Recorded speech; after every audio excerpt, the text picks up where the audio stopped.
Hello and welcome to another episode on Sports Chambers. Today we're going to be talking some football, but before I get into all of that, I just want to remind you that the interview with Tajay Gale and his coach, Kerry Ricketts, is out. If you haven't had the opportunity to see that yet, then you can go across and take a look. It's a really good interview, lots of information coming out about both men, but it's an entertaining interview as well because you get an opportunity to get into their personalities and learn a little bit more about them off the track as athlete and also as a coach. So go across and check that out if you haven't already, and as usual, continue to like, continue to share, spread the word, yes, and continue to subscribe, and we'll continue to get you some great content here on Sports Chambers.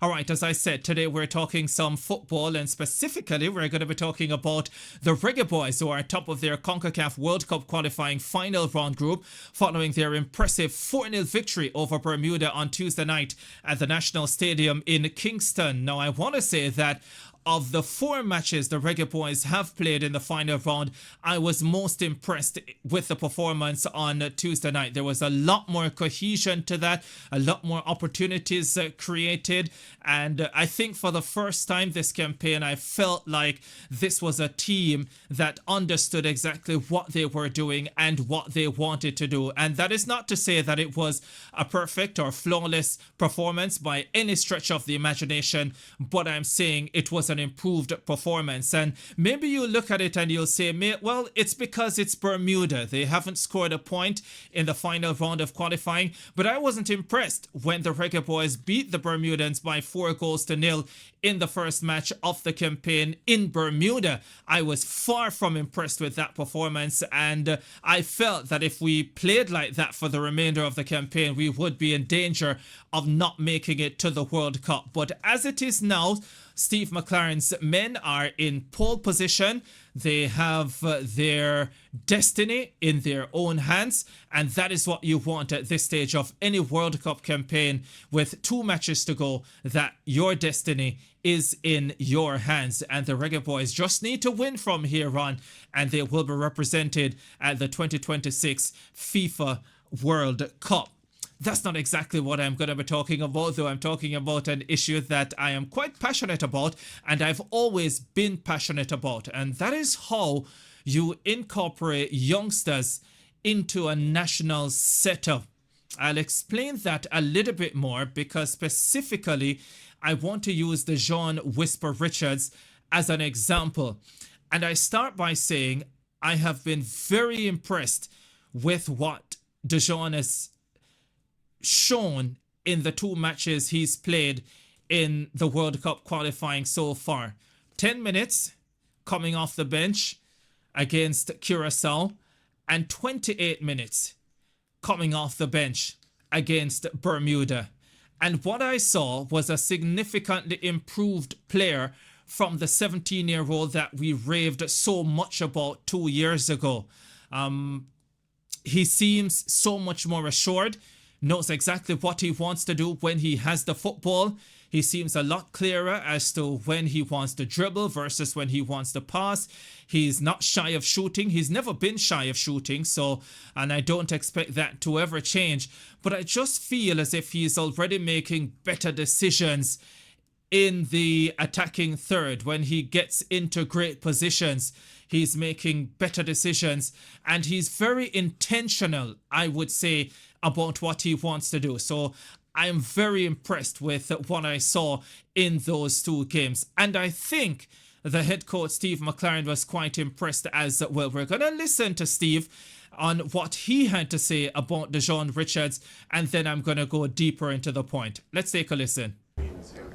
I think we followed him for a year, and we visited Chelsea in the summer, where they give us a real in-depth analysis of where Whisper was, and he was just coming back from injury. They were monitoring him, controlling his minutes. So we followed him, and he was getting 45 minutes, and he was getting 50 minutes, and Chelsea were kind of managing him. And I've look for a year now, and when I've wanted to pick Whisper in the squad. And when we did at the beginning, he wasn't playing. 45 minutes. Happened that weekend he played 90 minutes. But he's been playing under 21 football for Chelsea. And so he still had a lot to do. We got him in. As you say, we threw him on for 30 minutes. You could see the quality he had. The 2 days training we've had with him has just emphasised even more what a player that he can be. There's a long way to go, but I think in the two cameo performances, he's really impressed, looked a threat, and what an addition to the squad. And I think might have taken that up a level. As I say, we've worked with him for 2 days. We've seen him in 30 minutes, and there is certainly some talent there. All right, there you have it from the Reggae Boyz head coach, Steve McLaren, speaking about Dujuan Whisper Richards and what he's seen from him so far in the 2 matches in World Cup qualifying, and also just giving us an idea of why Richards was out of the setup for a little while before he was recalled, by the way, as a replacement for Demarai Gray, who got injured when the team got to Curacao. So had it not been for the injury to Demarai Gray, we would not have seen Dujuan Whisper Richards in those 2 matches. But I for one, I'm extremely happy that he was a part of it, and I expect him to be part of the setup going forward, including the November window when the Reggae Boyz will play Trinidad and Tobago and Curacao. Here's the point I want to make though, because in 2023, when Dujuan Richards dominated at the schoolboy level, well, he dominated at the schoolboy level in 2022. And there were a number of calls for him to be included in the national setup. But as many people who felt that even at 17 years old he should be included, there were as many people who probably felt he should not have been included. And I think everyone voiced their opinions, and that is fine. I couldn't understand at the time, though, that a player with the immense potential that Dujuan Whisper Richards showed at the high school level should not have been given the opportunity at the national level, yes, right away, even though he hadn't played Jamaica Premier League football, even though he hadn't yet gotten the opportunity to go to Chelsea. And I will tell you why I felt that way at the time. I felt that way at the time because at 17 years old, Dujuan Richards was the best Jamaican high school player I had witnessed in my lifetime. And because of that, I felt that in 4, 5, 6 years, he would be among the leaders of Jamaica's football. And the experience of being around the setup would help him significantly when that time comes. So I wasn't suggesting at the time that he was the finished article or anywhere near the finished article. But I was suggesting because of his obvious talent, because of his obvious superstar qualities, it would help him and ultimately the national program to have him as part of the setup. Even if he wasn't playing, but he was just traveling with the unit, there are so many things to learn. Even things that we may look at as small and we may consider even as small as traveling long distances and having to play a match a day and a half, 2 days later after arriving, learning how to recover effectively in those situations, understanding team environment at that level. When you can get a lot of those things out of the way early, when time comes for him to deliver at a really high level, then those are not things that he has to deal with. And it was against that background that I felt he should have been included. Of course, at the time, Coach Heimerel Grimson had included him in the squad for the friendly international against Trinidad and Tobago.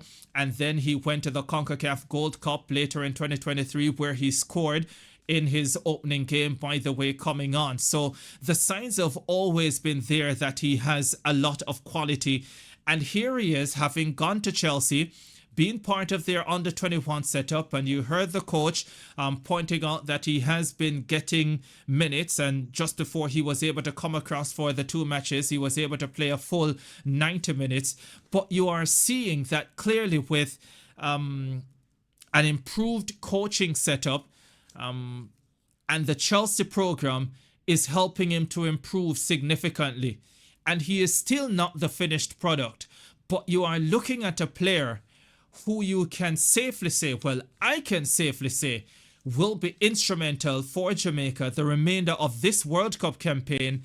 And if the Reggae Boyz get to the World Cup, Dujuan Whisper Richards will be critical in that unit as far as I'm concerned. And even beyond that, for the next World Cup campaign, he's going to be a significant part of that. And I use Dujuan Whisper Richards as the example, but Kaheem Dixon is another fabulous example.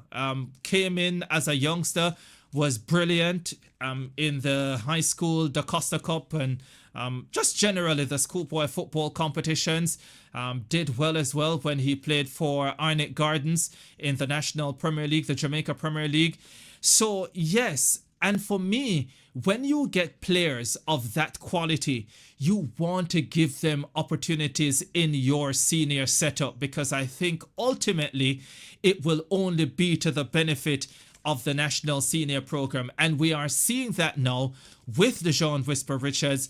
We are seeing that with Kaheem Dixon, and there are other local players who are not as young. Shamar Nicholson, who the coach also spoke about as maybe the most impressive player following the game against Bermuda. There is Cephas as well, who was brilliant in that game.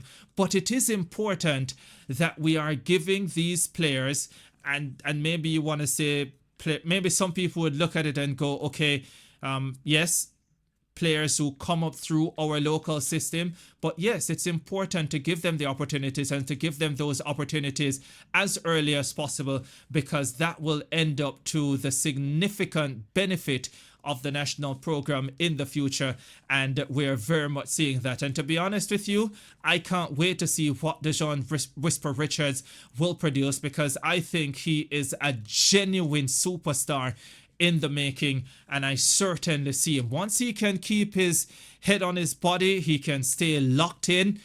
He doesn't get distracted with so many of the things that can distract youngsters these days.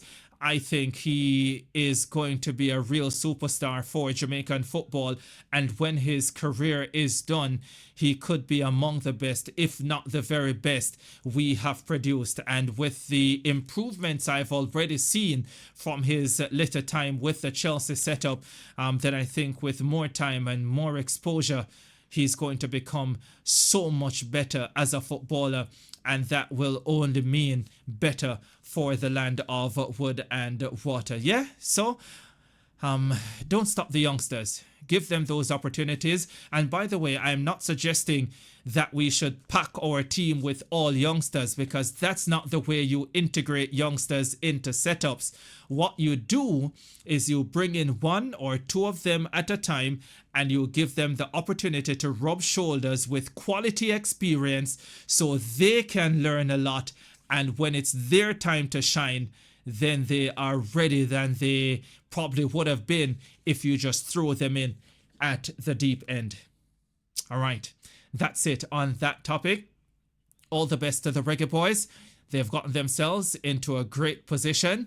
In many ways, one win away from making it to the World Cup, but that win will be more important if it comes against Curacao, or more significant if it comes against Curacao than it will be if it comes against Trinidad and Tobago. A lot more to talk about, but that's where we leave it for this football segment on Sports Chambers. As usual, thanks very much for watching, and as usual, remember to like, share and subscribe.